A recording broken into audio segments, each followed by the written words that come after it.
Hello, everyone. Happy Tuesday. Took me a minute to think about what day it is. I'm Lara Land, the executive director of 3.5 Acres Yoga, joining you from their account today and from my beautiful country backyard. Try to bring some sunshine into your day, I hope. I hope you can hear me okay outside. As many of you who know me know, I always try to get outside and interview someone that I've been wanting to talk to for a long time. So we're going to try to get Demetrius on now. He's on his business account as well, called Fostering Meditation. So let's get you on. Let's see. It's always takes a minute with the technology. But hopefully we're going to get you on, Demetrius. Did you send me a request? You did. Here we go. I've accepted, and I'm looking to see your face. So Demetrius is one of the hundreds of grads that have gone through the teacher training program at 3.5 Acres Yoga, and I'm trying to accept him to come on. Unable to join. So technical difficulties. Demetrius, maybe here, maybe I can try to bring you on instead. Let's see if we can do that. So at 3.5 Acres, we train yoga teachers. Okay, Travis has to be there. You are. We there did we it. go. There we I don't go. have to riff by myself for 20 minutes. I'm loving your background. Where are you? I'm right in my apartment. So Oh, okay. yeah, right back here. Just some screens back here. But yeah. Wow. Um So right th- away I can see that that like creating space is yeah. important to you.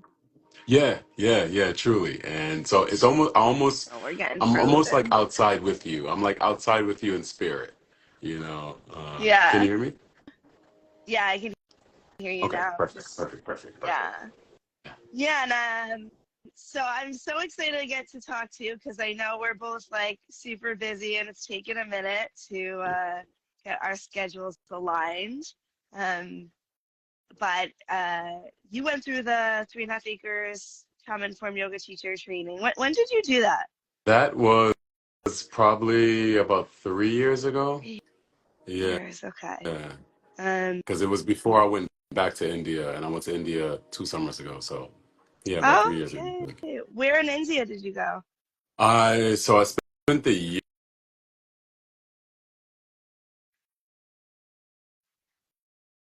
I backpacked through the country. So I went to Leh Ladakh for my Vipassana meditation retreat. I've been down to Kerala, Goa, Bodh Gaya, Varanasi. So I just backpacked through the whole country, and it was That's a life amazing. transformative experience because of the richness Yeah. of India, and yeah, and I'm grateful that I did go to India for practice alongside learning from, practitioners such as yourself, because I still remember the one thing that I remember from the would you call it, like the class, the THAY class that we did, the trauma informed class. Hmm. Um, and I still remember something as little as not coming directly behind a person when you're giving some, corrections to them. And so I remember that part, and just let them see you coming, because you never want to trigger someone to, get or have a reaction. Yeah. So Exactly. yeah, I love that. It's the little things, and I always tell the folks that we train, like, you don't have to do everything, but like pick one or two things that you want to implement. Um, and that can make a big difference because, like you said, I'm readjusting here. Like you said, if you come up behind someone and they start and they have trauma, you could definitely trigger them. thanks. Thanks. Yeah.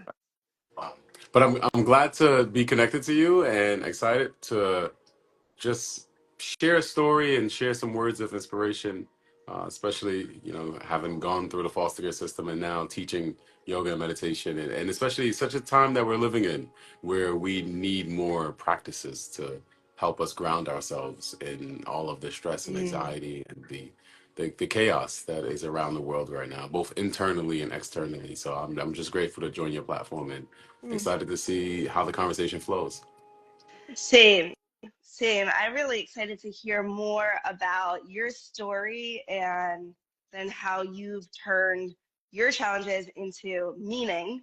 And, when we talk about trauma, one of the big factors for folks who are able to have post-traumatic growth is like to turn their challenge into helping others. And it seems like that's exactly the path that you have been on. Yeah, yeah. And I'm grateful because this was not perhaps my intention to do this. I was just exposed to meditation I'm 29 now, so when I was 24, and it was me moving into my apartment, and my second adopted dad, he was intentional about having a moment to just reconnect with our breath. And he had these bells that he rang, and it was the first time, especially as someone who grew up as an orphan and grew through a lot of traumatic experiences, it was the first time someone said and guided me back to my breath. And then three deep breaths later, it was a moment where that instant relief came, and then the interest sparked where I wanted to Wow. learn more about this. And yeah, and then it kind of just took its own path with me going to India. Well, first, once I graduated from NYU, to start a GoFundMe and really tell the story about why I want to go to learn how to recenter myself through these practices. Because once again, we 30 foster homes, adopted twice, incarcerated for a short period of time, homeless, psychiatric ward house, trauma through abuse. And, I mean, then the going through all of those traumas, and then the traumas you further ignite against yourself through harmful habits, etc. And Sure. so not knowing how to regulate and control all of this, and even to this day, as I navigate my own trauma that I'm working through, and I'm so grateful for the tool, because sometimes I don't use the tools such as meditation, yoga, mindful eating. But then when I'm not engaged with my practice, then I see how deeper I go into either depression or anxiety, etc. And then eventually I'm like, I have to go back to my practice. So it's not just something, as I wrap my point up, it's not just to help us feel good in the moment, but it is an endeavor to help us on a wellness journey in societies and in around communities that are unfortunately very toxic, with the food, with the air, with the mental health challenges folks have. And so it's so Mm. important now, and I'm like, hey, I need to ground myself in all of this, because what they say, everyone thinks of changing the world, no one thinks of changing themselves. And so, yeah. That's so true, right? That's the one thing that we can do something is our own reactions, our own way of being in the world. Yeah. Yeah. Yeah. So yeah, I what I'm doing now is, so after spending 9 months in India, which was an enriching experience. The second time I went, I almost drowned. I got dengue fever. It just seemed like there was challenges at every turn, which sometimes, as folks call it, life is life. And but through all of that, I survived it. And then what I started doing is teaching kids how to meditate and do yoga. And so I started teaching at my former elementary school, where I went from kindergarten to eighth grade, and I was such a challenge there that they didn't even let me graduate. And so it's just ironic, and one would say God's sense of humor, how I returned 10 years later, Mm. and the one who was causing the anxiety and the stress and the challenge, the depression, if you will, in the school because of my challenging nature, now is the one who has returned back to help. And so just what I'm doing is Hmm. transforming spaces into meditation rooms, so that kids who, when they're having a moment of dysregulation, or teachers are having a moment where they're stressed, then they can return back. They can come to this space, an intentional, created space, where when they just walk into it, they instantly come into contact through their senses with a lavender smell, sights that are appealing to the eyes, that calm, the lights are dimmed. It's just a sanctuary inside of schools where we know that once again, if we want to get to these young people who are struggling with various forms of mental unwellness or challenges, have to get their attention while we have them in a space such as a school, because that's the one time where all children are at. And so it's just, Mm, it's a good space, good place to reach as many young people as possible. yeah. Yeah, I like how you bring in all the senses, right? That mindfulness and grounding in space and time is really about bringing in all our senses, coming back to the here and now, and experiencing as much safety as we can in this moment. And I have worked in a school in the last year, and they had kind of like a calm room, but what I've noticed in that school and others is the calm or sensory rooms are not very calm. The colors are pretty bright and stimulating. And some of them are kind of like a closet with clown colors and a couple squeezy balls, you Yeah, know? yeah, yeah. Exactly. And so this is where I've seen just a major gap in the services that we provide to young people. And then, it's easy to point out all the problems, and then it's another to start to point to solutions. And based off of, I remember one day I was doing some work in the meditation room that we transformed, and a teacher was having a child who was dysregulated. And so the teacher just said, "Hey, Demetrius, can we bring this young person into the room as you do whatever you're doing?" I said, "Of course." And it was a good moment for me because I was able to see that that child, with the teacher's presence, was able to come into the space and then regulate themselves without my assistance, without my presence there to guide them. Instead, they just walked into the space. The space was calming. They smelled. And a lot of things are happening at the subconscious level that Hmm. they're not really conscious of until maybe perhaps a little moments into it. They're like, "Oh my God, I'm starting to feel these calming effect on my body." And so that was a moment where I said to myself, "Well, we just need to create the spaces, and then the Hmm. spaces will provide the healing for the people themselves." That's right. And yeah, I mean, I think another quote that I really like is like it's no measure of health to be like okay and then not okay. We're all like basically, it's normal. The ways that we are responding are normal responses to the environments that we're being thrown into, right? I mean, you don't have to look far. There's smoke shops on every corner. There is now it's more warmer, so folks' mental challenges come more to the forefront, and it's look at the food around us, and we know that there's a strong correlation between diet and behavior. And so, creating spaces where young people and teachers, etc., can just recenter themselves. And then Hmm. also, as you know, working inside of a school, there is so many triggers, and it's not a space where we really teach forms of regulation, but it's spaces where it's so necessary.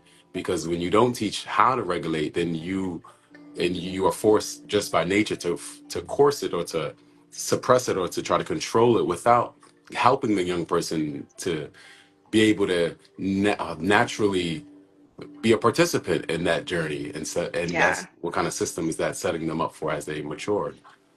So it's yeah, such a necessary, good point.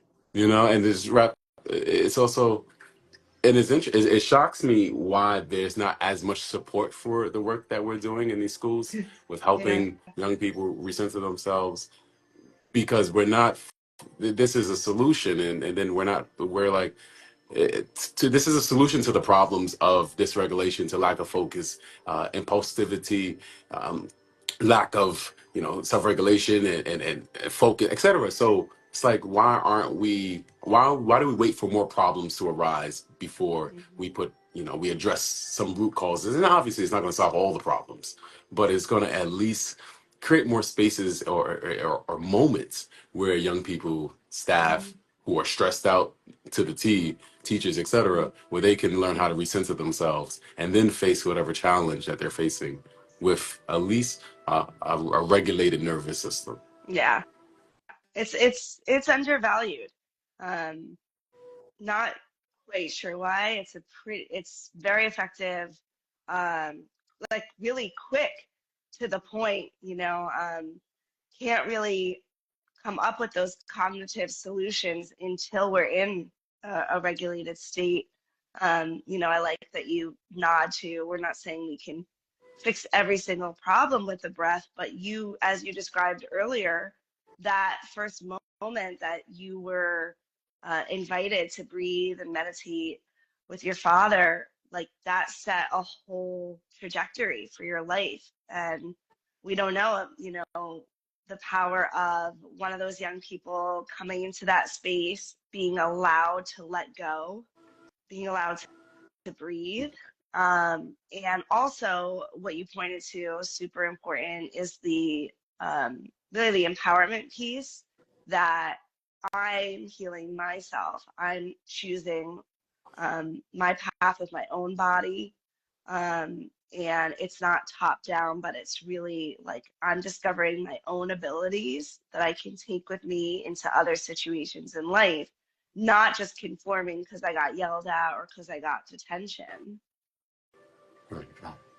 Yeah, and to your point with John, who introduced me to meditation, it was like all he did was introduced it to me, and it was so transformative in that moment where I learned how to, or and continuously learning, but just seeing the effects of just taking mindful breaths in a moment of heightened stress because we were moving things into the apartment. And so my goal as a meditation teacher for my students has always been to just be like John to them, introduce them to the practices. And as Frederick Douglass said, it is easier to build strong children than it is to repair broken men. And so if we can just continue to introduce young people to forms of natural and holistic self-centering themselves, and if we can teach them how to be more mindful of their diet so that they can take better care of their health in the long run, then we're equipping the next generation of workers, of leaders, etc., to have these tools that will serve them lifelong. I don't know how much geometry or social studies, etc.,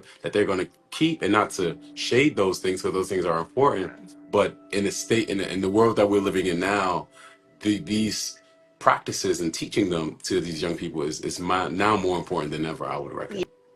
Yes. And there's skills that, like yoga, meditation, even like my background in acting and theater, which is actually, as I had my friend on my podcast, we're both, I'm aspiring therapist, she's a therapist now. It's like we were actually learning about motivations when you're taking on a character role.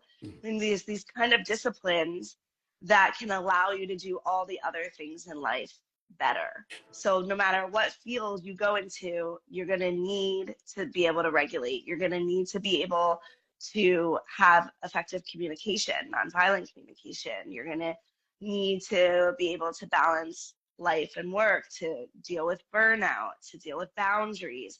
And these are all the things that we learn through these practices. So they can be applied in any field. And like you said, no shade to my daughter's 5, she'll be surpassing me soon in math. Like from Thanks. what I can remember, I mean, a lot of that stuff, it's great. We need it in this. I don't know why we lost Demetrius. I moved inside my sort of multi-use gym space earlier in our IG Live because I thought the connection issue might have been on my end. And actually I was like, I was missing being outside. So I'm not sure what happened. Maybe all along there was a connection issue on Demetrius's end. I know sometimes in New York apartment buildings you can get some connectivity issues. So let's see if we can get back on, at least. Enjoying this conversation.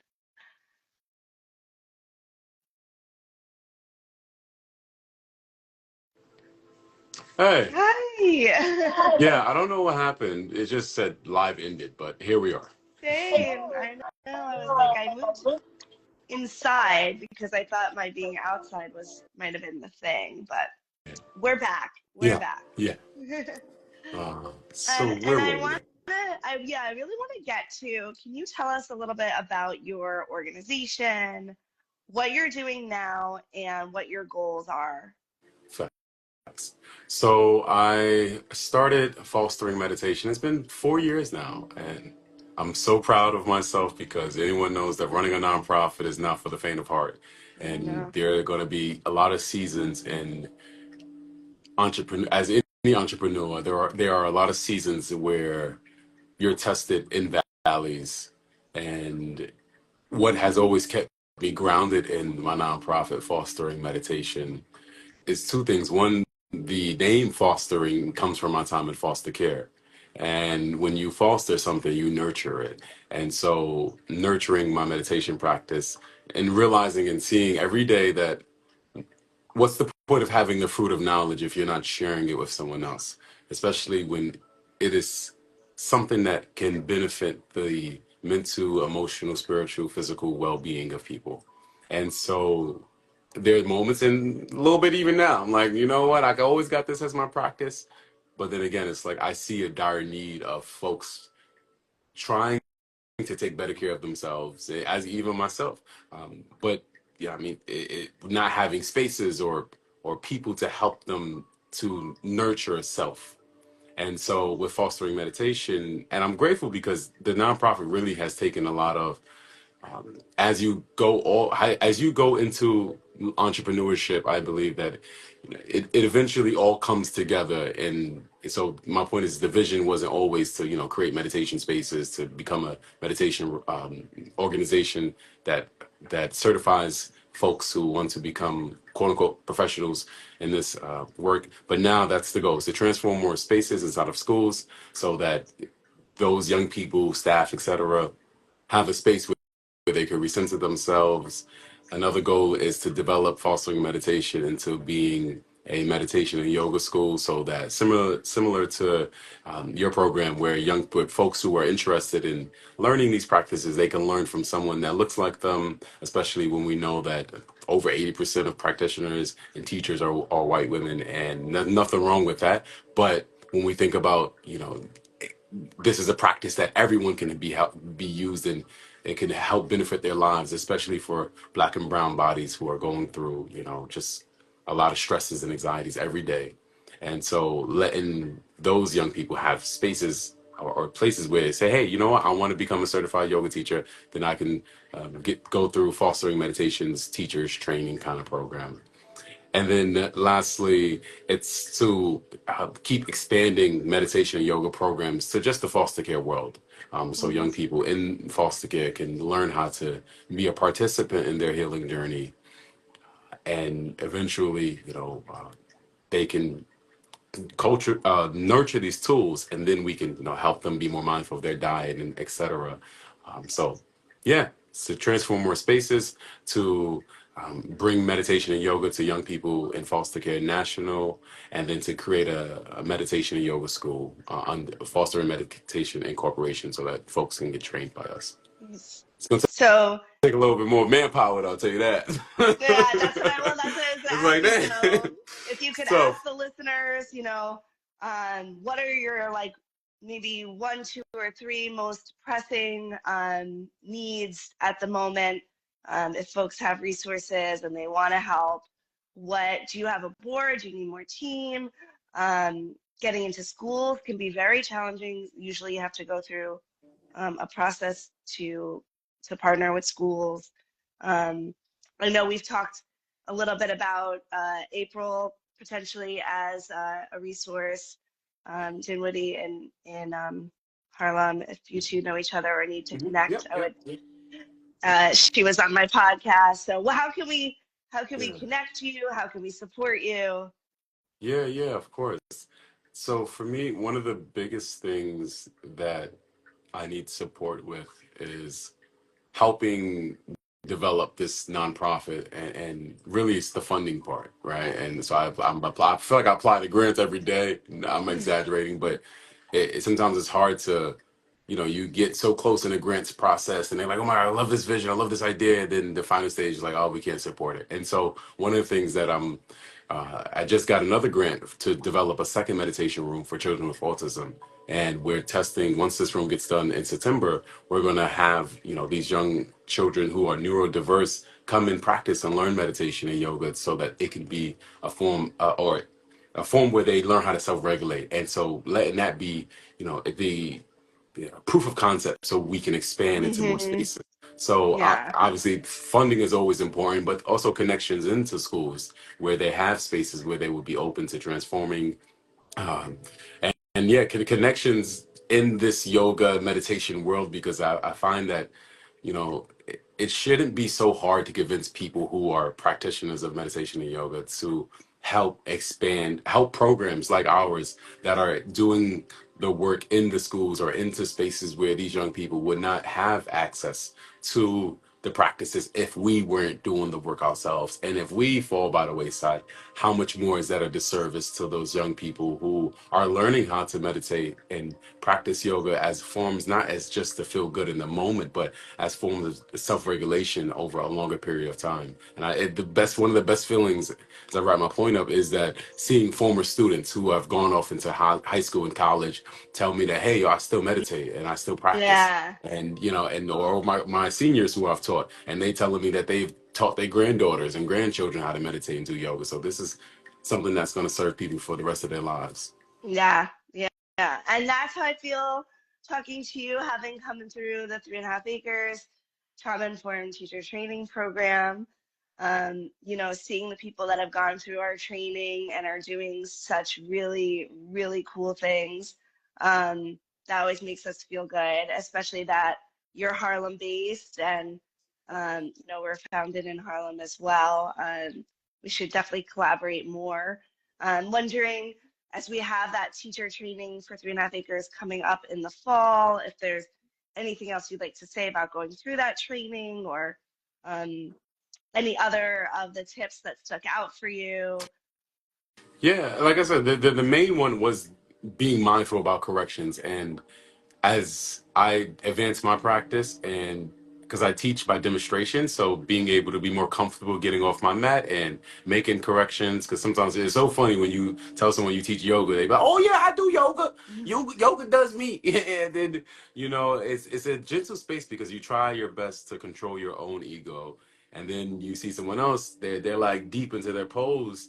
And sometimes we're focused on what it looks like over than what it feels like. And like, oh, look how Mm-hmm. far I can bend my spine or this or the third. And so as teachers, you have to obviously have the most care for your students and saying, hey, let me come and make this slight adjustment. And so just that part just rang home for me. Just as we go out to make an adjustment, let them see you coming, let them feel your energy, and not just be, and then even when you make the adjustment, be gentle with it. Don't just be like, all right, let me move this way. So it's just cultivating that awareness as you serve people.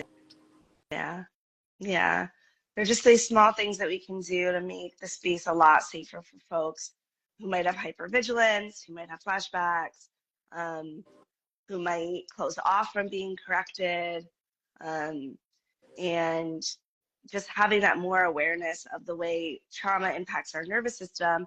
And as we start to calm down, we can actually be more triggered. So we're letting our protections kind of go.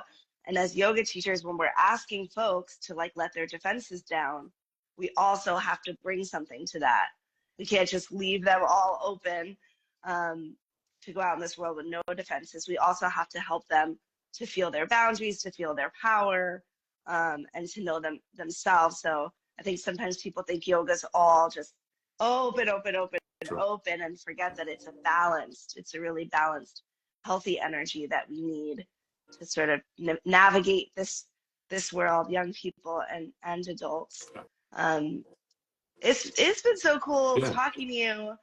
Um, are there some last like words of advice or helpful practices? And then, of course, I want you to just shout out where people can find you and all that good stuff. Facts, absolutely. So as far as the quote, it's funny. I was having some anxiety the other day, and I said this quote to me, and it helped me, which is to remember to be where your feet are. Mm, And when you can remember that, because oftentimes anxiety is nothing but fearful thought for the future or regretful thoughts about the past, and so you're not present. And so when you can remember be where your feet are, thinking like, hey, I'm literally sitting on a meditation pillow on an Instagram live, having a video, listening to some meditation music in the background with some water in front of me. So that just begins to bring your mind back to that present moment. So be where your feet are. And as far as following me, Demetrius Napolitano, and Fostering Meditation, which is the Instagram. And yeah, Demetrius Napolitano. So thank you again for this time and for the conversation. It definitely has inspired me to make sure we keep these conversations going, to keep folks informed about how they can take better care of themselves, and then also the essential work that we're doing to help uh, the mental challenges that young people and folks are facing. Yeah. Yeah, I have a lot of ideas that have sprung up to my mind just from this conversation. So I'm going to reach out to you off the IG Live public sphere and just throw some ideas at you so we can continue to collaborate, and appreciate your time so much. Appreciate your beautiful energy. As you know, I Gratitude. wanted to be outside, but I wanted to make sure that our connection was strong so I could really hear all your words of wisdom. So thank you so much, Demetrius. Gratitude. Talk to you soon. Gratitude. Talk to you very, very soon. Take care.